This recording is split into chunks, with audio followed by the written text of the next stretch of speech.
Hello friends, എല്ലാവർക്കും നമസ്കാരം. സേമിയയും പാലും കൊണ്ട് തയ്യാറാക്കിയെടുക്കാവുന്ന ഒരു കിഡിലൻ സ്വീറ്റ്, ദിവസങ്ങളോളം ഫ്രിഡ്ജിൽ വെച്ച് കഴിക്കാൻ പറ്റിയ ഈ ഒരു കിഡു ഐറ്റമാണ് ഇന്ന് നമ്മൾ ഉണ്ടാക്കാൻ പോകുന്നത്. അപ്പോൾ നമ്മുടെ വീഡിയോ ആദ്യമായിട്ട് കാണുന്നവർ ചാനൽ ലൈക്ക് ചെയ്യുക, സപ്പോർട്ട് ചെയ്യുക. ഇവിടെ ഈ സ്വീറ്റ് തയ്യാറാക്കുന്നതിലേക്കായിട്ട് 200 ml കപ്പിൽ 1 കപ്പ് അളവിൽ നമ്മൾ സേമിയ എടുത്ത് വെച്ചിട്ടുണ്ട്. ഈ എടുത്തിട്ടുള്ളത് റോസ്റ്റ് ചെയ്യാത്ത സേമിയയാണ്, അതുകൊണ്ട് തന്നെ നമുക്കിതൊന്ന് റോസ്റ്റ് ചെയ്തെടുക്കാം. അതിനായിട്ട് ഒരു പാൻ അടുപ്പത്തേക്ക് വെച്ചിട്ട് അതിലേക്ക് 1 ടീസ്പൂൺ നെയ്യ് ഒഴിച്ചു കൊടുക്കുകയാണ്. ഇനി ഈ നെയ്യ് ഒന്ന് ചൂടായി തുടങ്ങുമ്പോഴേക്കും അതിലേക്ക് സേമിയ ഇട്ട് ഒരു 2 മിനിറ്റ്, അതായത് ഈ സേമിയയുടെ കളറൊക്കെ ചേഞ്ചായി ഒരു ഗോൾഡൻ ബ്രൗൺ കളറായി തുടങ്ങുന്നത് വരെ ഒന്ന് മൂപ്പിച്ചെടുക്കാം.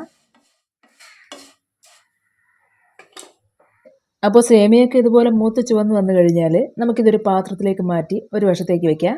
ശേഷം അടുത്തതായി നമുക്ക് കുറച്ച് കോൺഫ്ലോർ കലക്കിയെടുക്കാം. അതിനായിട്ട് നമ്മളിവിടെ ഒരു 200 ml പാലെടുത്ത് വെച്ചിട്ടുണ്ട്. ഇനി അതിലേക്ക് 15 ml ഉൾക്കൊള്ളുന്ന 1 ടേബിൾ സ്പൂണിൽ 3 ടേബിൾ സ്പൂൺ അളവിൽ കോൺഫ്ലോർ ഇട്ട് നന്നായിട്ട് കലക്കി മാറ്റി വയ്ക്കുക. അങ്ങനെ കോൺഫ്ലോറും ഇതുപോലെ ഒരല്പം ലൂസായിട്ട് കലക്കി എടുത്ത് വെച്ചതിന് ശേഷം ഇനി നമുക്ക് നമ്മുടെ ആ ഒരു സ്വീറ്റ് തയ്യാറാക്കാനായിട്ട് തുടങ്ങാം. അതിനായിട്ട് നേരത്തെ എടുത്ത് വെച്ച ആ ഒരു പാൻ തന്നെ അടുപ്പത്തേക്ക് വെച്ചിട്ട് അതിലേക്ക് ഒരു 700 ml പാൽ ഒഴിച്ചു കൊടുക്കുക.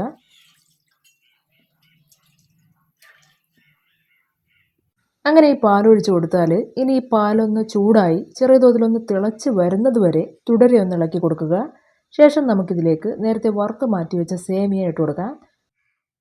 ഇവിടെ നമ്മൾ ഈ എടുത്തിട്ടുള്ളത് സാധാരണ പായസത്തിനെടുക്കുന്ന ആ ഒരു ലോങ് ടൈപ്പ് സേമിയയല്ല, പകരം ഉപ്പുമാവ് ഉണ്ടാക്കാനായിട്ട് എടുക്കുന്ന സേമിയയാണ്.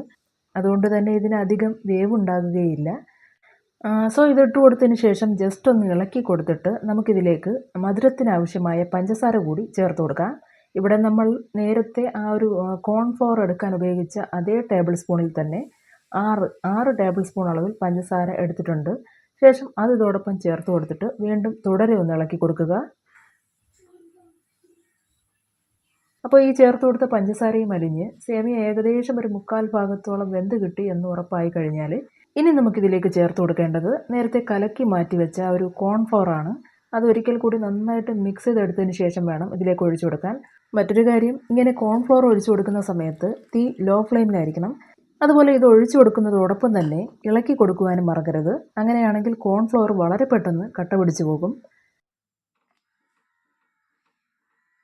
അങ്ങനെ ഏതാനും മിനിറ്റുകൾക്കുള്ളിൽ തന്നെ ഇവിടെ ഈ ചേർത്ത് കൊടുത്ത കോൺഫ്ലോറൊക്കെ അത്യാവശ്യം നന്നായിട്ട് തന്നെ കുറുകി തുടങ്ങിയിട്ടുണ്ട്. ഇനി അങ്ങോട്ട് ആവശ്യാനുസരണം കുറച്ച് നെയ്യ് കൂടി നമുക്കിതിലേക്ക് ചേർത്ത് വേണം ഇളക്കാൻ. ഇവിടെ ആദ്യ തവണ 1 ടീസ്പൂൺ നെയ്യ് ചേർത്ത് കൊടുക്കുകയാണ്. ശേഷം വീണ്ടും ഒന്ന് ഇളക്കി കൊടുക്കാം. ഇതൊന്ന് അത്യാവശ്യം കുറുകി വരുന്നത് വരെയും ഇടയ്ക്കിടയ്ക്ക് ആവശ്യത്തിന് നെയ്യ് ചേർത്ത് വേണം ഇളക്കി കൊടുക്കാൻ.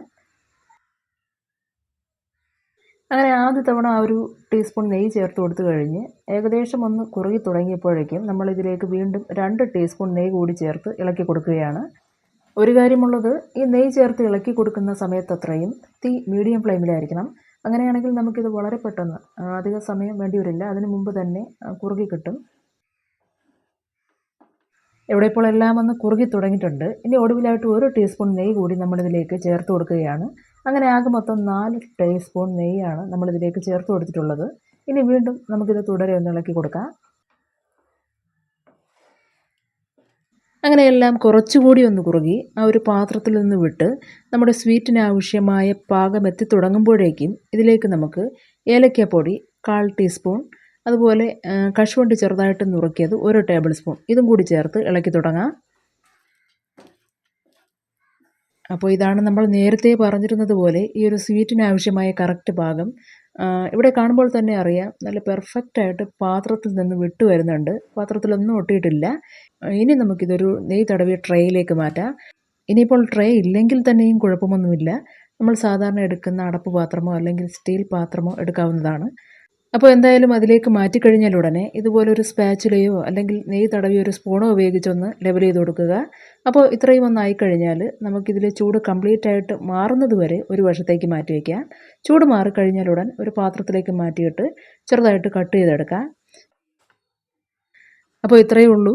കുട്ടികൾക്കെല്ലാം വളരെ ഇഷ്ടപ്പെടുന്ന, തയ്യാറാക്കി വെച്ച് കഴിഞ്ഞാൽ ദിവസങ്ങളോളം ഉപയോഗിക്കാൻ പറ്റുന്ന നല്ലൊരു സ്വീറ്റാണ്. അതുപോലെ ഇത് നമുക്ക് നോർമൽ ടെമ്പറേച്ചറിൽ 2 ദിവസത്തിൽ കൂടുതൽ ഉപയോഗിക്കാൻ പറ്റില്ല.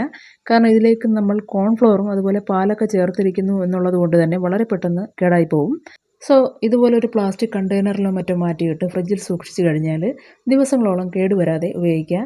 അപ്പോൾ ഇത്രയേ ഉള്ളൂ. ഇന്നത്തെ വീഡിയോ എല്ലാവർക്കും ഇഷ്ടമായെന്നുള്ള പ്രതീക്ഷയോടുകൂടി നിർത്തട്ടെ. നന്ദി, നമസ്കാരം.